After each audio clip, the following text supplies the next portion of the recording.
Les délais de paiement au niveau de la sphère publique, c'est-à-dire au niveau des marchés publics, de l'administration, des collectivités locales ou pour ce qui concerne les établissements et entreprises publiques ont connu une baisse significative, notamment pour ce qui concerne les marchés publics, puisqu'ils sont passés globalement sur 1 an et demi, 2 ans, de 80 jours à 35 jours.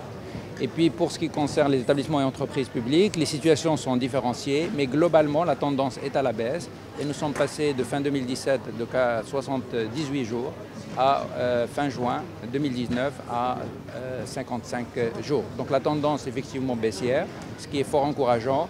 Mais nous travaillons au corps, établissement par établissement, de manière à ce qu'on puisse aller vers une baisse significative qui aura un impact positif sur l'entreprise de manière générale. Mais ce que nous soulignons, c'est qu'il y a un effort aussi à faire du côté du patronat pour que les créances intra-entreprises puissent se régler dans un autre cadre.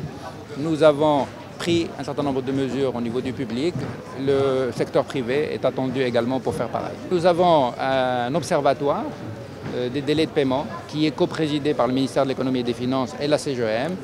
Et nous avons, lors de la dernière réunion, prévu qu'un certain nombre de mesures s'agissant des délais de paiement doivent être engagées par les opérateurs privés, à l'instar de ce qui va être fait par le public en octobre prochain, donc le mois prochain. On va commencer à afficher les délais de paiement des établissements et entreprises publiques.